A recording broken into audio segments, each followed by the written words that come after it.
আসসালামু আলাইকুম সুপ্রশিক্ষার্থী সপ্তম শ্রেণীর বিজ্ঞান টিউটোরিয়ালে আপনাকে আবারও স্বাগতম। ষান্মাসিক সামষ্টিক মূল্যায়ন 2024 আমাদের 20 তারিখে যে পরীক্ষাটা হওয়ার কথা ছিল, এটা অ্যাকচুয়ালি আমাদের দেশে যে আন্দোলন চলতেছে এই কারণে হয়তো বা পরীক্ষাটা পিছায় যাবে এখানে। ওকে, তারপর আমরা এখানে এই পরীক্ষার কিছু নমুনা কোশ্চেন দেখবো যেগুলো আমাদের এখানে খুবই ইম্পর্টেন্ট, এবং এই কোশ্চেনটা খুব আসার মতো একটা কোশ্চেন এখানে। তো কাজ এক বলছে এখানে বিষুবীয় রেখা কাছাকাছি অঞ্চলের জীব বৈচিত্র্য বেশি কেন এখানে আমাদের বলছে এখানে। তো আমরা অ্যান্সারটা দেখি এখানে। পৃথিবীতে বিরাজমান জীবের বিভিন্ন জীবের প্রজাতির মধ্যে ভিন্নতাকে জীব বৈচিত্র্য বলা হয় এখানে। অর্থাৎ আমাদের এখানে জল, স্থল, অন্তরিক্ষে তা বিদ্যমান বিভিন্ন প্রজাতির মধ্যে প্রজাতিগত, জিনগত এবং পরিবেশগত যে বৈচিত্র্য লক্ষ্য করা যায় তাকে জীব বৈচিত্র্য বলে। পৃথিবীতে জীব বৈচিত্র্যের সঠিক সংখ্যা নির্ধারণ করা সম্ভব হয়নি।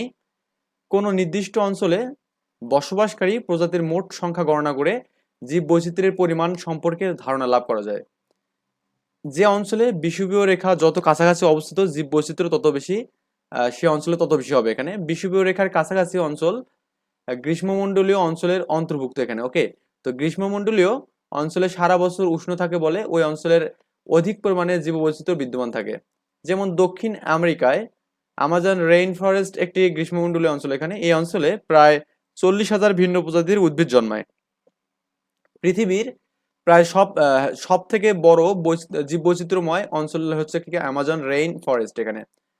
অ্যামাজন রেইন ফরেস্টের বিষুবরেখার কাছাকাছি অবস্থিত এখানে, তাই বলা যায় বিষুবরেখার কাছাকাছি অঞ্চল গ্রীষ্মমণ্ডলীয় বলে অধিক পরিমাণে বৃষ্টিপাত ঘটে এবং সূর্যের আলো পায়, যার দরুন এই অঞ্চলে জীববৈচিত্র্যের পরিমাণ বেশি হয় এখানে। ওকে, কাজ 2 আমাদের দেওয়া আছে, তুমি যে এলাকায় বাস করো সে এলাকার ফসল বা উদ্ভিদের তালিকা তৈরি করতে বলছে। মানে আপনার বাসায় আর কি, হ্যাঁ, কোন কোন ধরনের আমাদের উদ্ভিদ পাওয়া যাবে এবং কোন কোন ধরনের, এইরকম কোশ্চেন কিন্তু খুব আসার মতো সম্ভাবনা। যেমন উদ্ভিদ, সবজি বা মশলা, ফল দিয়েছে এখানে। যেমন উদ্ভিদ সুপারি গাছ আছে, হ্যাঁ, চাপালিশ আছে, তারপরে হচ্ছে তেলসুর আছে, আম আছে, সেগুন আছে, চাম্পা আছে। মানে আপনার যে এগুলো দিতে হবে এমন কোনো কথা নেই, আপনি যেগুলো যেগুলো দেখেন সেগুলো দেবেন এখানে। তারপর আপনি এখানে ধুন্দল আছে, তারপর এখানে আদা, হলুদ, আমার বলতেছি জব, তুলা, হ্যাঁ, আলু। তো তারপরে আনারস আছে, কলা আছে, পেঁপে আছে, তাই না, ফল হিসাবে। তারপর আম, কমলা, মালটা। তো যেগুলো আপনার কাছে থাকবে সেগুলো আপনি দিয়ে দেবেন এখানে। কাজ 3, তোমার অঞ্চলের কিছু উদ্ভিদ ও প্রাণীর নাম আর পরিবেশে তাদের গুরুত্ব সম্পর্কে লিখতে বলছে এখানে। উত্তর, উদ্ভিদ বলছে এখানে শিমুল। পাকা ফল থেকে তুলা পাওয়া যায়, কাঠ থেকে আসবাবপত্র তৈরি হয় এখানে। নিম, পাতা এবং ফুলের রস থেকে বমি, জন্ডিস, ব্লাড সুগার, তারপর ইত্যাদি প্রকৃত ওষুধ তৈরি হয় এবং বীজের তেল কীটনাশক হিসেবে ব্যবহার করা হয় এখানে। তারপর হচ্ছে বকুল, ফুল থেকে সুগন্ধি তেল ব্যবহার করা হয় এখানে বা তৈরি হয়, ফুলের ঔষধি গুণ রয়েছে এখানে। আম, খাদ্য হিসেবে ব্যবহার করা হয় এবং কাঠ দিয়ে কিন্তু আমরা অনেক ধরনের আসবাবপত্র বানাই এখানে। তারপর এখানে কালো মেঘ, সমগ্র উদ্ভিদের রস অত্যন্ত ভেষজ গুণ সম্পন্ন এখানে। চর্মরোগ, রক্ত আমাশা ইত্যাদি নিরাময়ে ব্যবহার করা হয়। যেমন তুলসী, পাতার রস যদি সর্দি কাশিতে এবং কি কৃমিনাশক হিসেবে ব্যবহার করা হয় এখানে। আচ্ছা, প্রাণী যেমন কাক, এরা মরা পচা জীবের অংশ খেয়ে পরিবেশকে পরিচ্ছন্ন রাখে এবং কি আহ, বস্তুতন্ত্রের ভারসাম্য রক্ষা করে এখানে। শকুন, এরা আহ, ভাগাড়ে ফেলে দেওয়া পচা, তারপর এখানে মরা জীবজন্তু খেয়ে পরিবেশ দূষণ মুক্ত করে এখানে। মুরগি, এদের ডিম মানুষের কাছে কি আমাদের খেয়ে খুব একটা ভালো কিন্তু খাবার, তাই না। তাছাড়া মুরগি থেকে মাংস একটা মানে আছে। তারপর কুকুর পরিবেশের পরিচ্ছন্ন রাখে এখানে, যদিও কুকুর যেখানে সেখানে মুতুতু করে, হ্যাঁ। প্রজাপতি, গাছের পরাগায়ন ঘটায় এখানে এবং মধু এবং মোমের চাহিদা অনেকটা পূরণ করে এখানে। ওকে, 4 নম্বর কাজ বলছে এখানে, মাটি বা আবহাওয়ার বৈশিষ্ট্য অনুযায়ী আমের চারা রোপণ পদ্ধতি সঠিক সমূহ মানে ধাপসমূহ উল্লেখ করো এবং একটি প্রতিবেদন লিখতে বলছে।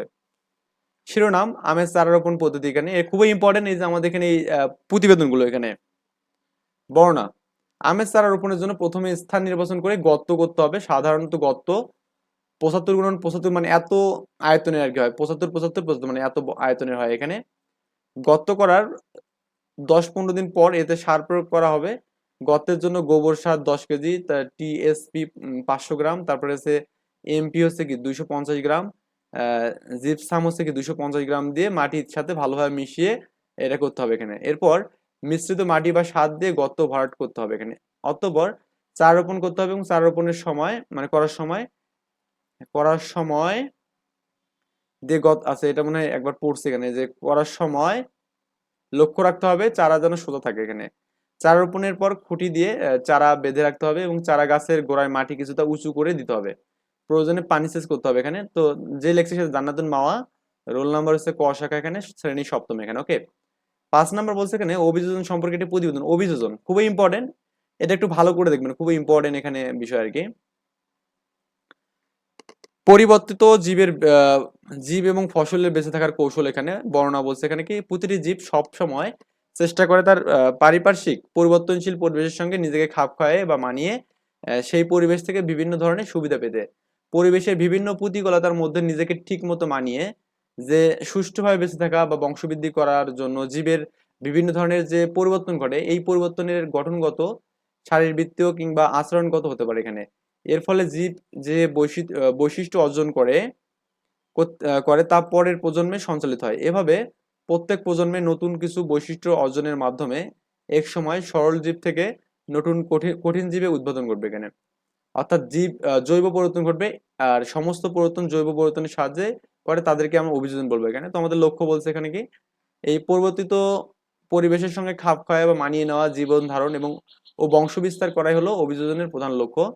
আহ, পরিবর্তিত পরিবেশের গঠনগত, শারীরবৃত্তীয় এবং আচরণগত বিভিন্ন পরিবর্তন ঘটিয়ে সুষ্ঠুভাবে বেঁচে থাকা, পরিবর্তিত পরিবেশের সঙ্গে সামঞ্জস্য রেখে বিভিন্ন পরিবর্তন ঘটিয়ে নিজস্ব প্রজাতির অস্তিত্ব রক্ষা। সংক্ষেপে বলা হয় কি পরিবর্তনের সঙ্গে খাপ খাওয়ার অবিরাম প্রচেষ্টা হলেছে অভিযোজনের মূল সূত্র এখানে। তো এখানে আমাদের প্রতিবেদন যে লেখছে তার নামটা দেবেন, রোল এবং কি শাখা দিয়ে দেবেন বা শ্রেণীটা দিয়ে দেবেন এখানে, দিলে আমাদের মোটামুটি হয়ে যাবে এখানে।